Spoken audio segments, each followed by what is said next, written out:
Une parole a retenti. Une parole s'est fait entendre qu'aucun pouvoir, aucune puissance humaine n'a pu faire taire. Elle s'est adressée à bien des hommes et des femmes à travers les siècles, des hommes et des femmes qui en ont vécu et l'ont portée comme leur vocation. Elle a été à l'origine de bien des luttes, de bien des conflits, mais les forces qui se sont dressées contre elle ne sont jamais parvenues à en éteindre le feu. Cette parole, frères et sœurs, c'est celle de l'Évangile, c'est celle de la liberté. Lorsqu'en 1517, voici maintenant 500 ans tout juste, le moine saxon Martin Luther diffuse ses fameuses 95 thèses sur les indulgences, elle est au cœur de son message, au point que Martin, qui s'appelle encore Luder, L-U-D-E-R, change de nom à ce moment précis de l'histoire et signe désormais ses écrits des mots Martinus Eleutherios, Martin qui a été rendu libre, Martin le libéré. On insiste en effet beaucoup sur sa dénonciation des abus et sa protestation contre les indulgences. Mais c'est oublier que le centre de son message réformateur, le cœur de sa parole à ce moment précis de l'histoire, c'est d'abord une protestation pour la liberté. Faites de la liberté chrétienne votre objectif principal, écrit-il à des prédicateurs protestants qui lui demandent comment prêcher, et vous réussirez à coup sûr. La liberté, cette liberté que nous promet l'Évangile de Jésus-Christ, voilà le mot d'ordre de la Réforme. Voilà la parole qui sera désormais appelée à retentir contre toute tentative humaine d'éteindre la foi en un Dieu qui libère les consciences inquiètes. Un Dieu insoumis qui appelle à la liberté une foi elle-même insoumise, pour reprendre les deux belles formules du regretté Raphaël Picon. Bien sûr, cette liberté à laquelle Luther et les réformateurs appelèrent leurs contemporains, nous nous y sommes habitués. Elle nous est devenue naturelle, elle nous apparaît même assez banale au cœur de nos sociétés démocratiques contemporaines qui en ont fait leur mot d'ordre. Et elle nous semble tellement banale que nous ne saisissons plus très bien, au fond, combien le combat réformateur, et après lui celui des Lumières, fut long, difficile et parsemé d'embûches. Cette liberté a désormais perdu son caractère révolutionnaire, reconnaissons-le, chacun étant en droit de s'en prévaloir pour défendre l'autonomie de sa personne. Oui, la liberté et les valeurs qui en découlent, la responsabilité individuelle, le pluralisme, la liberté de croire ou de ne pas croire, sont devenus banales, insipides et de bon ton, politiquement correctes, comme aiment à le dire, un sourire narquois aux lèvres, ceux qu'elles ne convainquent plus. Car cet idéal de la liberté individuelle, de l'autonomie, de la conscience et du choix personnel est désormais tellement admis qu'il en paraît presque suspect à certains. Ne serait-il pas finalement la source de la plupart de nos maux? La liberté sexuelle ne serait-elle pas à l'origine d'une perte de repères et la cause évidente du dépérissement de cette si belle valeur qu'est la famille? La liberté d'entreprendre et son corollaire, la responsabilité individuelle, ne serait-elle pas le cache-sexe d'un libéralisme économique outrancier qui entend désormais dominer le monde? Et la liberté d'aller et de venir, ne servirait-elle pas finalement de masque grimaçant à ceux qui désirent voir l'Europe se déliter sous les coups de boutoir migratoires? Il faut, je crois, oser le dire. Dans notre société qui se cherche, la liberté fait peur. Oui, la liberté effraie, au point que nous nous prenons à penser que les choses n'étaient finalement pas si mal avant, qu'une petite dose d'autoritarisme ici et là ne nous ferait en fin de compte pas de mal, y compris parmi les chrétiens. Car après tout, cette liberté de croire ou de ne pas croire, cette liberté de douter aussi, lorsqu'elle ose s'affirmer et se faire question, n'est-elle pas devenue à son tour une forme de contrainte pour la foi individuelle elle-même? N'est-elle pas une atteinte à mon droit de confesser une foi aux contours plus affirmés que celle de ces défenseurs de la liberté, souvent si arrogants jusque dans leurs doutes eux-mêmes? Qu'ils me laissent donc en paix, ceux dont les questionnements bousculent le cocon rassérénant de mes certitudes. Qu'ils fassent enfin silence, afin de respecter ma propre liberté et le droit qui est le mien de vivre ma foi, loin des débats et des interrogations. Suprême détournement, chers frères et sœurs, qui voit désormais la liberté servir d'arme contre elle-même pour ceux qui entendent faire s'éteindre tout débat, toute libre discussion et toute liberté de dialogue. Et pourtant, frères et sœurs, une parole se fait entendre, une parole continue à retentir, persistante, tenace, irrésistible.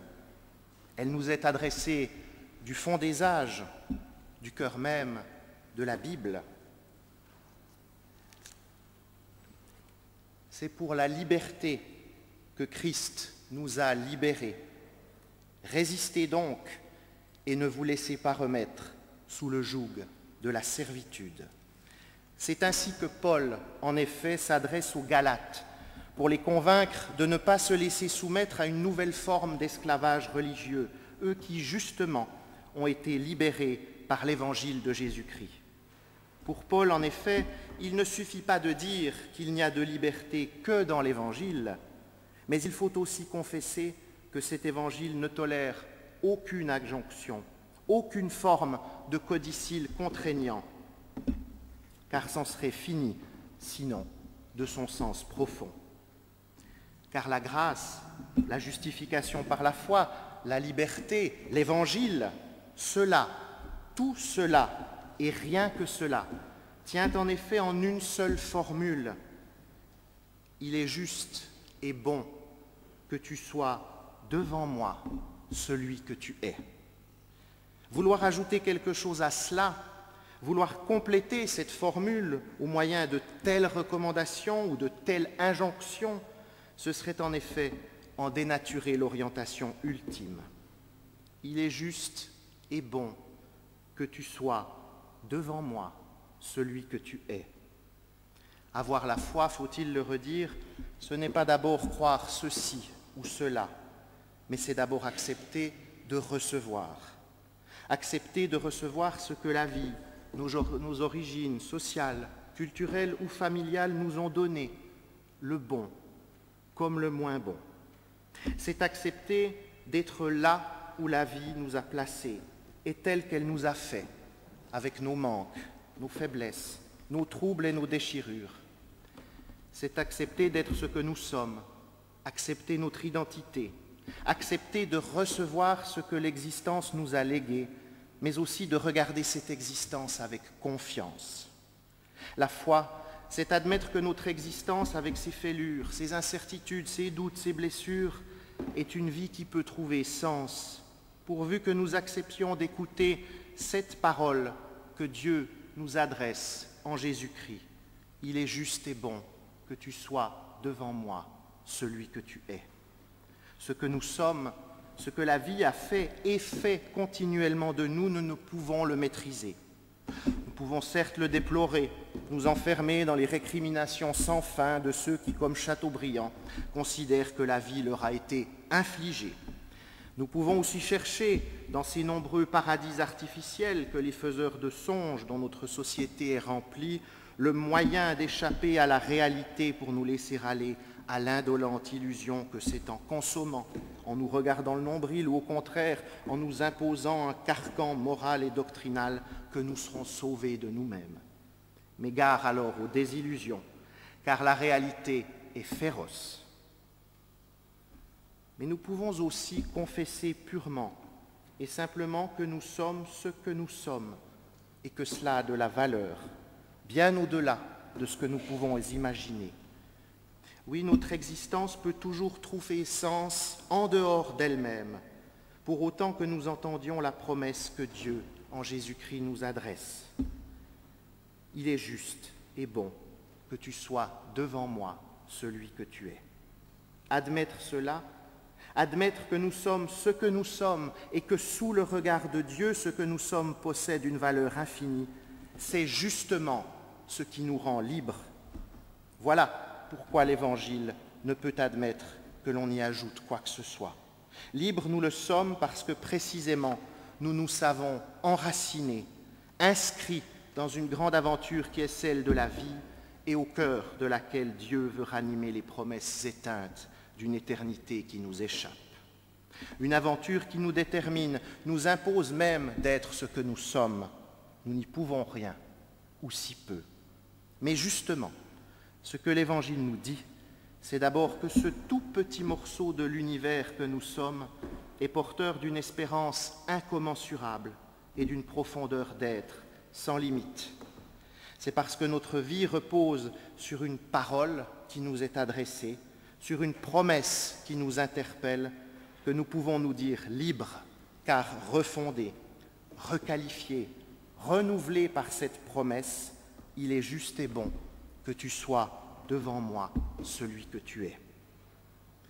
L'Évangile ne nous demande donc pas de subir ce que nous sommes, mais de le recevoir avec confiance. Ce n'est qu'ainsi que nous pourrons vivre vraiment et traverser ces changements qui nous font si peur pour en faire une source de joie et de satisfaction pour nous-mêmes et pour les autres. L'Évangile n'est pas le refuge serein des apeurés de l'existence, mais il est puissance de transformation. Et c'est pour cela, frères et sœurs, qu'il est synonyme de liberté. Liberté face à la vie, liberté face à nous-mêmes et liberté face à tous ceux qui ne tiennent pas à ce que nous restions libres. Avoir la foi, c'est donc nous porter au-devant des changements qui se présentent à nous avec confiance, ne pas craindre l'évolution des choses et ne pas trembler devant un avenir en perpétuelle mutation.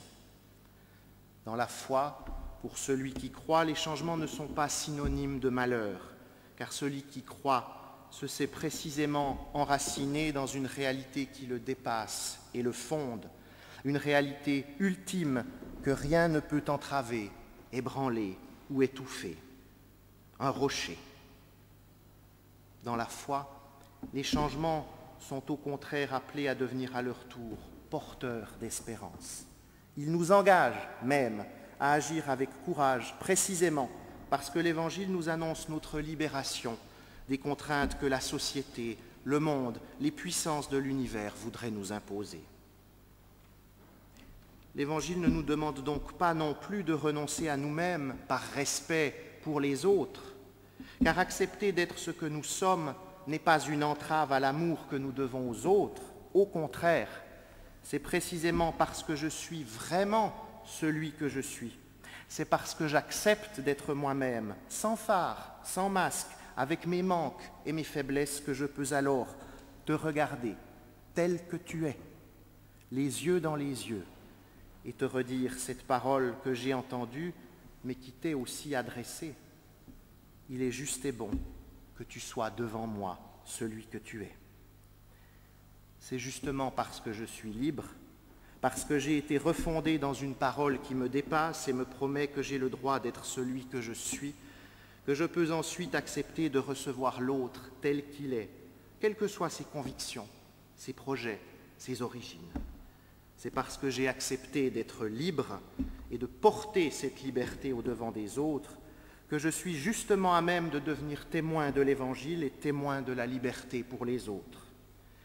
Accepter d'être libre, c'est précisément comprendre aussi que l'autre, même si ses convictions, ses racines culturelles ou sociales sont différentes des miennes, mérite que je m'engage pour que sa liberté soit respectée et préservée. C'est parce qu'au cœur de ma vie, j'aurai entendu cette promesse qui m'est adressée. C'est parce que je serai enfin libre, vraiment libre, que je serai alors en mesure de voir en l'autre justement non plus un autre, un étranger, mais mon prochain, mon frère ou ma sœur. Frères et sœurs, ce n'est pas notre liberté qui entrave celle de l'autre. C'est au contraire dans notre propre liberté que se trouve la racine de la liberté de notre prochain. C'est parce que nous aurons été libérés, c'est parce que nous nous confesserons libres devant Dieu que nous serons alors capables de protester pour la liberté d'autrui. Résistons donc, chers frères et sœurs, ne nous laissons pas remettre sous le joug de la servitude, mais protestons. Protestons pour l'Évangile et pour la liberté. Amen.